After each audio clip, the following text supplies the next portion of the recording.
வாழைத்தண்டு ரெடி ஆச்சு. Hi friends, நம்ம எஸ்டிவி கிச்சன் சேனலில் வாழைத்தண்டு பொரியல் பண்ண போகிறோம். அது எப்படி பண்ண பார்க்கலாம். ஹெல்த்தி ஃபுட்டும் கூட. இந்த கடுகு உளுந்து சீரகம் போட்டுருக்கோம். எண்ணெய் ஊற்றி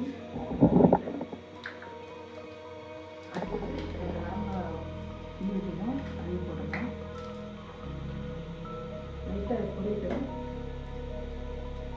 அடுத்து பெரிய வெங்காயம் கட்டுறது. இப்போ சின்ன வெங்காயத்தோட நல்லது. நான் பெரிய வெங்காயம் தான் போட்டிருக்கேன். சின்ன வெங்காயத்தோட நல்லா டேஸ்ட்டாக இருக்கும்.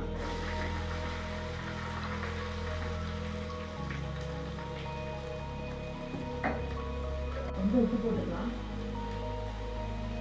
வளங்கிற காய் போட்டிருக்கேன். கடைசியில் உப்பு போட்டுருக்கேன். நீங்கள் உப்பு சேர்த்துக்கணும். வாழைத்தண்டு நான் க்ளீன் பண்ணி வச்சுருக்கேன். கழுவி போட்டுலாம் வெங்காயம் வதங்கி வச்சு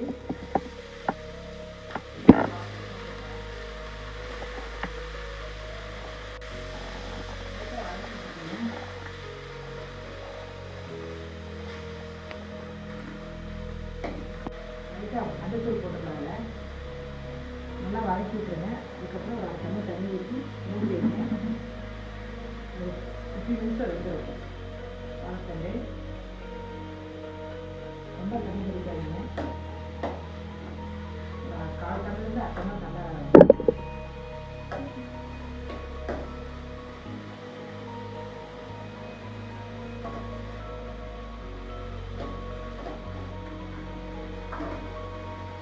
கால் டம்ளர் தண்ணி ஊற்றி மூடி வைக்கணும். இப்போ அரை டம்ளர் தண்ணி ஊற்றிடுவோம். உப்பு மட்டும் பார்த்துக்கோங்க. நல்லா மிக்ஸ் பண்ணிக்கோங்க. ஒரு 5 மினிட்ஸ் இல்லைன்னா 10 மினிட்ஸ் மூடி வைங்க. அப்போ தான் வாழைத்தண்டு வேகும். கமெண்ட் பண்ணுங்கள். உங்களுக்கு வேறு ஏதாவது டிஷ் தேவைன்னா நீங்கள் கமெண்ட் பண்ணுங்கள். இப்போ வாழைத்தண்டு ரெடி ஆச்சு. நீங்கள் ஹெல்த்தி ஃபுட்டும் கூட. வாழைத்தண்டு எல்லாம் எடுத்துக்கோங்க. சப்ஸ்கிரைப் பண்ணுங்கள், லைக் பண்ணுங்கள், ஷேர் பண்ணுங்கள், கமெண்ட் பண்ணுங்கள்.